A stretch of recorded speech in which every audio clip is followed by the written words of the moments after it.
This is Dr. Rob Harder with the Nonprofit Leadership Podcast, Making Your World Better. What does it take to be an effective nonprofit leader today? What are the biggest challenges? What are the biggest obstacles? How should nonprofits fundraise in an economy that is constantly changing? All of these reasons combined led me to start this show. And it's my hope that through this series, people can learn not only what it takes to be an effective nonprofit organization, but to hear from effective leaders who are successfully making a positive impact in their communities. We hope you enjoy the show as together we hear how they are making their world better. Well, everybody, and welcome to the Nonprofit Leadership Podcast. I had one of the best emails last week from one of you, my listeners, who reached out and heard through my announcements here on the podcast that I have started a coaching business. And so she reached out hoping to get some coaching help. And long story short, as I had this conversation with this wonderfully passionate person who has a clear vision to start a nonprofit that really addresses a critical need. In fact, she'd already done a lot of research. She has all this great experience from her past. And it's obvious that there's a need out there for what she's wanting to provide, but she's bumped into some barriers. She's bumped into some doubts whether she could pull this off. She's got a little bit of imposter syndrome, she admitted to. Could she really raise the funds necessary to get this nonprofit off the ground? And that's why she reached out to me for some coaching support. So I can't wait to continue to work with her and help her develop a plan to overcome these barriers and really see her vision to reality. And so as I walked away from that initial meeting, I thought there's so many probably people just like you that are listening right now that you have a vision for either starting a nonprofit or you're in a nonprofit now and you've got some dreams of how to grow and scale that nonprofit. But you too, like my new friend, have run into some barriers. You've run into some doubts, perhaps. Maybe you too have a case of imposter syndrome, whether or not you can do this.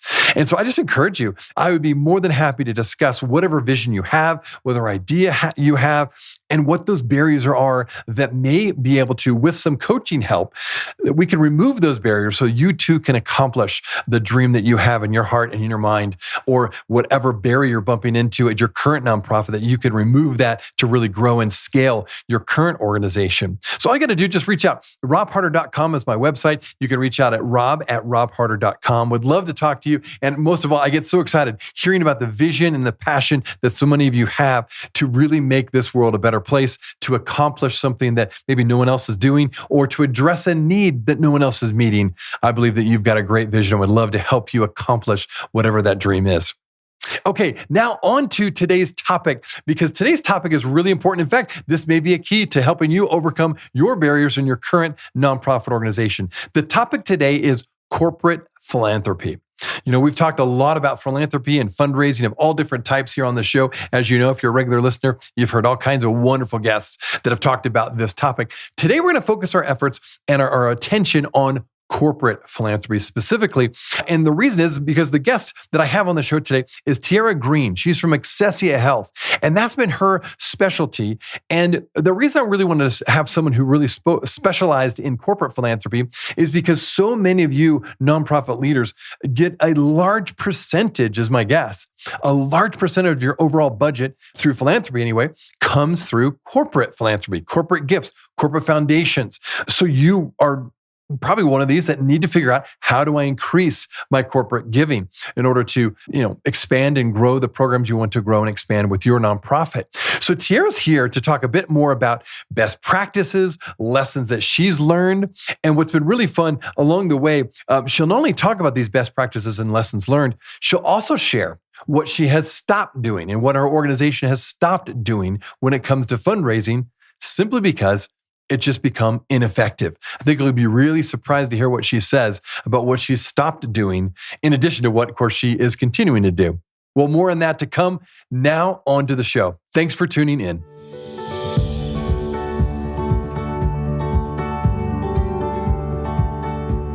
Well, welcome to the Nonprofit Leadership Podcast. So good to have Tiara Green here on the show. Tiara, thanks for joining us today. Thank you so much for having me today. You got it. Well, as we talked right before we went on air, this is all going to be about corporate philanthropy specifically, because it's such a big topic. It's something you really are very familiar with. And we talk a lot on my show about philanthropy in general, about fundraising, development. It's such a lifeblood for nonprofit organizations, but corporate philanthropy specifically has gotten a lot of attention the last several years. And depending on what kind of organization you lead, because obviously some people really get a lot of funding out of government grants. But I'd say for the large majority of nonprofits, corporate philanthropy is critical and really, really important. So I'm really glad that you're here to talk more about that. So let's just start with that. Let's talk about some best practices and important lessons you've learned with corporate philanthropy. Maybe you can start discussing what are some of the biggest lessons you've learned and the decisions you've made when it comes to corporate philanthropy. It's a really good question. It's always difficult when you're working in the nonprofit world because you function based off of donations from large corporate organizations or large corporations. So some of the things that I've found as the biggest lessons or most important lessons is that data is critical.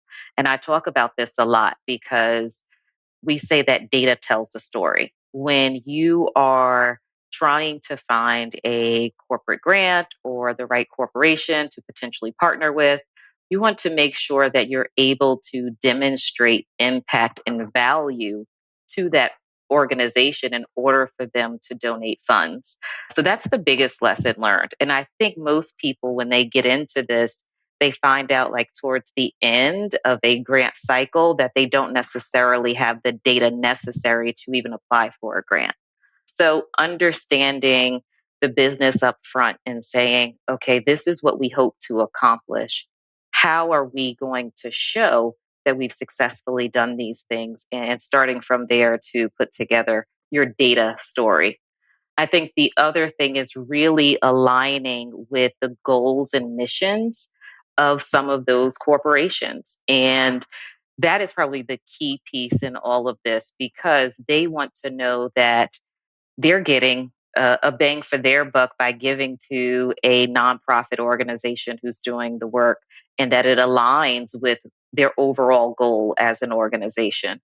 So that alignment is key. And I think it fosters some long term partnerships that are going to be necessary as we continue our mission down the line. So those are my biggest lessons learned: data in alignment with goals and objectives. Well said. I like the clarity on both of those responses. Now, for my listeners who are leading nonprofits as executive directors or CEOs, maybe they're development directors, what would you say when it comes to best practices? Specifically, again, when it comes to corporate philanthropy, what have you found to be really the best practices you would want to pass on to my listeners? This goes back to understanding the donor's goals, their mission, and their audience as a whole.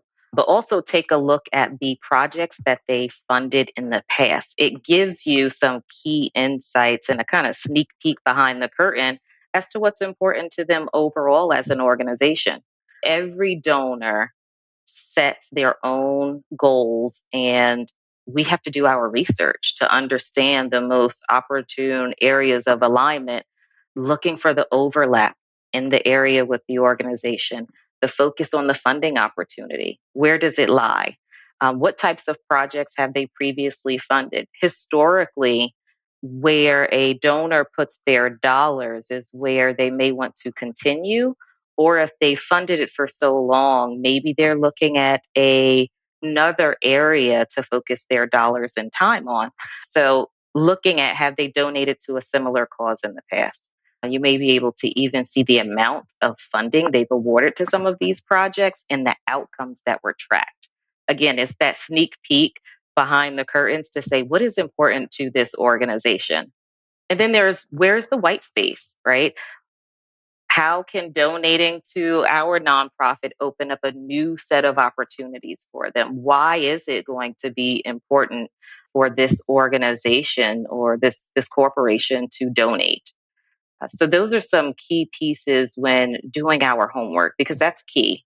We don't necessarily just want to go out there and apply for a funding opportunity or ask for funds if it is not necessarily in alignment with what they're doing in the future and what they've done in the past.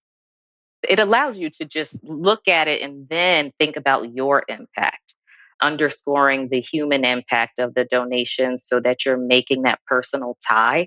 At the end of the day, we are helping people. I think from an organizational perspective at Accessia Health, one of our taglines is we speak health and human. So we have to adequately portray that message when we're talking to potential donors. Why is it that we speak health and human? We're humanizing everything that we're doing to say that this goes back to a person. Your dollars help a person. And I think when you can bring a face to the cause and to the mission, it makes a difference.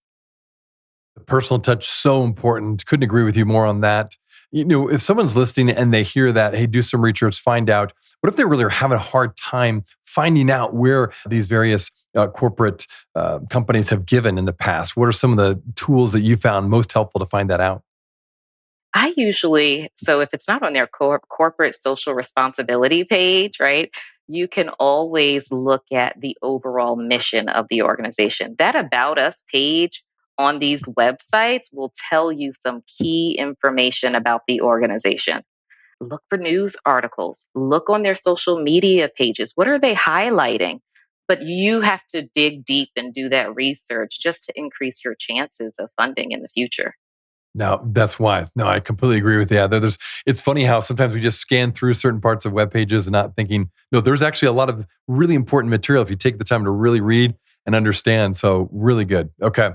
Yes, sometimes that news section in their website even has something. You can look to see if they released any articles on the work that they're doing. That's a great point. Absolutely. Yeah, because I think every organization, certainly corporations, when they're doing good work and some good things are happening, they want to report on it. And they probably have had either a TV interview or something on the radio or something on their social media, and they're going to highlight that. So I think it's a great call. I'd have to also add to that, follow their social media. You'll find out over, a week or two what they're really involved with, what they're excited about, what they're celebrating. That will tell you a lot about their core values as well. So now healthcare, I'm glad you mentioned what you're doing because you certainly have had a lot of experience in the healthcare sector when it comes to philanthropy specifically. And there's so many critical issues when it comes to healthcare. And I thought we could just spend a little bit of time because I think it'd be instructive for my listeners. And also this is where your expertise lies. What have you found to be some of the biggest barriers to health equity and financial affordability, specifically when it comes to healthcare? That's a loaded question. There's a lot there, isn't it? It's a loaded question because healthcare is complex, right? I attended a conference or a summit a few weeks ago, and it was a state of equity conference. And what I kept hearing was healthcare is a right, not a privilege, right? Healthcare is a right and not a privilege. But it all goes back to systems and policies. And I wrote down this one thing that it was really profound and it made me think. It said the system is functioning exactly as it was set up to operate. And I thought, wow, we over time have to adjust and change the system so that it meets the needs of the people, right? So when I think about health equity and financial affordability, I also think about the fact that there is an increase in rental rates, there is an increase in food, and that all ties back to social determinants of health. So if we want health care to be affordable and accessible, then it has to be a more systemic or systematic approach to it so that we can ensure that everyone has the necessary access to care. So it's a complex healthcare system to navigate. Think about the fact that from 2000, the year 2000 to 2021, US healthcare expenditures tripled from 1.4 trillion to 4.3 trillion. That's a That's a huge increase. large That's number. really a big number. So then you think about that and you think about the number of people who report putting off treatment because they couldn't afford their care. And that increased nearly 20 percentage points in that same time frame. So when we think about health equity and financial affordability, we are doing a disservice to everyone in America because somebody is going to pay for it at the end of the day. Lower income families are more likely to delay their care due to costs because they're less likely to have insurance. They're just trying to get from paycheck to paycheck and pay for their living expenses, but it becomes a burden in order to pay for their health care. So, given the high cost of care in the US, our mission as an organization is to really serve as a safety net for those who cannot afford their care. We want to step in and lighten their burden along the way so they can truly focus on their care. It's easy to say, but it's difficult to do as an individual to say, you know what, I'm going to just apply for assistance from these organizations and I'm just going to focus on talking to my physician, right? You think about health literacy, that plays a piece in health equity and affordability as well. If I don't feel comfortable talking to my physician, if I do not understand the healthcare terms that are said, if I don't feel comfortable, then it again creates this barrier to healthcare. I could talk to you for hours about just how the system itself needs to improve, and we need to ensure that individuals are getting into healthcare early, that they're receiving the necessary screenings and diagnostic services to catch those chronic conditions early on, and then, of course, improve outcomes over time. But it's a complex system. Yeah, well said. And no doubt about it. I think, particularly when we talk about equity and justice and all of these issues, which we've had lots of conversations the last couple of years, right, in the nonprofit sector specifically, healthcare is really at the intersection of when it comes to these issues of equity and where you see these big divides in society. I think that's often really reveals itself in healthcare and health disparities, for example. At the same time, what's interesting, I think, is there's a lot of nonprofits out there dedicated to health related topics or health related services. And I still find people really surprised to learn that many of our hospitals, I mean, huge hospitals, they're technically nonprofits. And so the reason I bring that up is I start thinking about this is a nonprofit leadership podcast specifically. And so I was going to ask you, when it comes to these issues of barriers and challenges that we've been talking about with the healthcare industry as a whole, what specifically can the nonprofit sector do to help address most effectively these barriers and issues from what you've seen in your role? I would say community partnerships, right? I learned this early on in my public health career. If you want to start off on the wrong foot with the community, you go in there by yourself and you say, let me tell you everything that's wrong because I can fix it. When you have boots on the ground, right? There's organizations in every community that have been working on some of these healthcare issues for a long time. But if we think about those clinical and community linkages and how we can partner together, it moves mountains. Now, is it going to solve all of our problems? Maybe not. But we can partner together to say, let's put our resources here and we can increase access to care, medical assistance for individuals we can assist with. Maybe it's travel, maybe it's food and security. What can we do as a whole in order to help those within that community? But I think there's power in numbers, and we know this. Many people have said it, and we've said it for many years that there's power in numbers. So, as a nonprofit, it's going to be critical to seek out our partners. We can't do it all alone. The great focus on collaboration, community partnerships. I, again, 100% agree with you. Glad you've seen that in your industry there. Well, as we stay on this issue of healthcare, another critical issue is a real difficulty for those who are living, say, with rare or chronic diseases. So I know your particular organization is really focused on meeting that need. So maybe talk a bit about how you're doing that as an organization. Sure, I'm proud of the work that we're doing. Our goal is really to assist those with rare and chronic conditions in affording their care, but not only affording their care, understanding their care and providing the resources necessary to reach their optimal level of care, right? Because for each of us, it's going to be different. So we provide assistance with their health insurance premiums. If you're in the private sector, you know the health insurance premiums are expensive and they go up each and every year. So we're helping pay for health insurance premiums, and not only just for those in the private sector, but also those that have Medicare. You're talking about our most fixed income population who need to pay for their Part B premiums or paying for a supplemental premium. We help pay for their insurance premiums. We assist with the cost of their medications. Medications can be expensive if you have a rare condition. So we step in, we assist with that. We also assist with copays to see their physician, durable medical equipment. Think about lab testing. You have this condition, your doctor is going to check your labs every so often. We will help pay for that copay, and then we assist with the travel. That is a huge barrier in some of the rural areas is how am I going to get there? I can't afford to pay for the gas. I can't afford to pay for maybe a cab.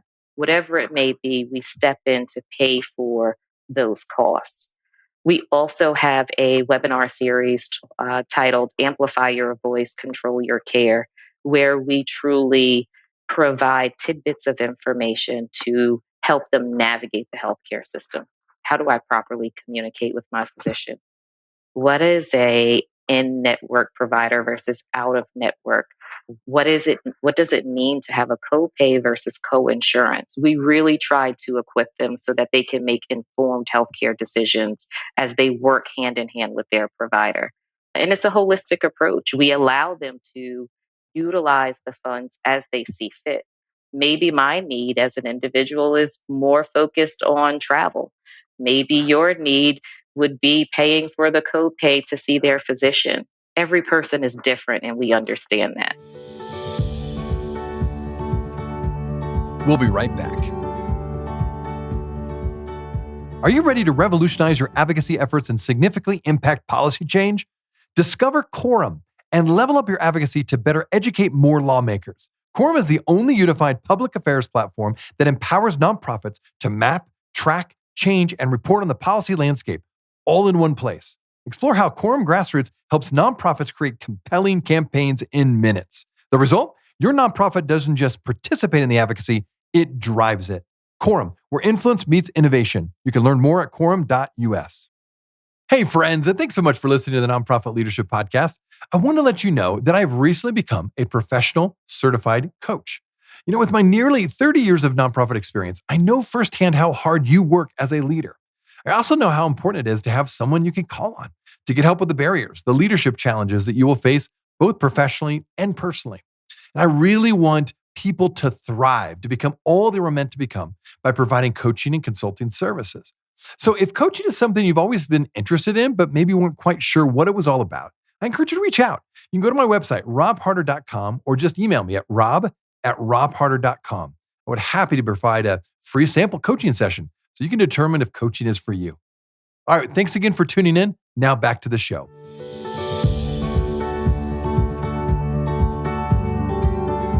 I really am impressed with all that Accessia Health is doing. And in fact, as we get back to that philanthropy and fundraising conversation, you've been very successful, obviously, but maybe you could talk more about that. What have been some of the most effective methods that Accessia Health has developed to really expand your fundraising, effectiveness?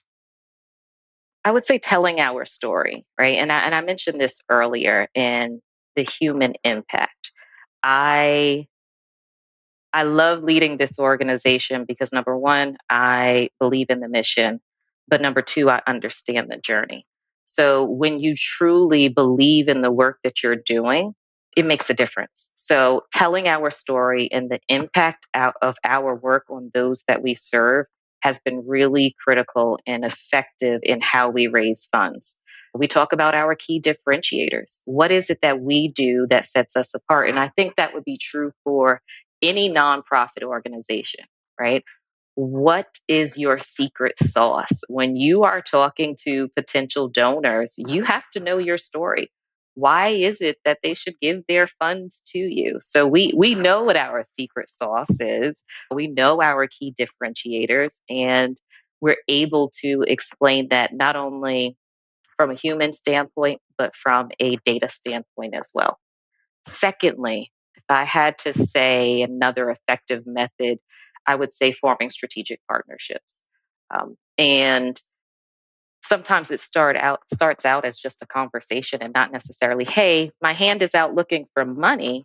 It is, how do our two organizations align? What are the key differences? Because sometimes you play on those key differences to say, this is what I bring to the table, this is what you bring to the table, and they mesh well together. But those strategic partnerships have been key in our funding success. It not only enables us to secure some long-term agreements, but it also opens up some new channels and networks for other initiatives. Yeah, so talk a bit more about that, like how you spoke to it. Maybe you can give a little bit more, a double click, so to speak, on it. I think a lot of nonprofit leaders are seeking to build those strategic partnerships, but maybe they err on the one side of just too quickly saying, "Hey, I need money, I'm desperate," or maybe the flip side, just building partnerships, but not really being intentional with those partnerships and never really getting to the ask of helping or asking for, "Hey, could we maybe partner on this because we're lacking $50,000 for this new initiative?" How do you blend that? You've obviously done that well. How have you found that, again, going back to your secret sauce, how have you found that middle ground, if you will? And I think some people see the difficulty going right in and saying, okay, let's partner first, but we really need this money, right? It's like two competing thoughts in your mind of, I want to partner, give me the money. But the key here has been, let's just have a fact finding call. Tell me more about your organization. What is it that you do? What's important to your organization? What does the next 1 to 2 years look like for your organization? Right? It gives me the foresight to say, you know what? They have that coming up. And I also have this coming up down the line. This would be great. Let's stay in touch because at some point we're going to create some type of synergy. So it's good to have those fact finding calls, just have the conversation without going in with open hands. At some point, when you establish the relationship and the trust, right? Because trust is important. They need to be able to trust that the organization they're giving to is going to do the right thing. So once you establish that relationship, it's easier to then say, are there any funding opportunities? It's easier maybe for their review committee to look at the application knowing that this is a trusted organization. Where trust is so important, isn't it? I'm so glad you brought that up. Hugely important. If you don't have trust, you're not going to get any funding. And so, very good. And can't emphasize that enough. Well, I'm curious, is there anything you've stopped doing with your fundraising efforts because you just found it simply ineffective? That's a great question. Casting the wide net, and I'm sure everyone does this initially. Just let's just throw it out there and see who gives us money. You throw it out there and see who comes back. Hope for the And best. hope for the best. But what it does is it makes your team tired. It can cause fatigue, right?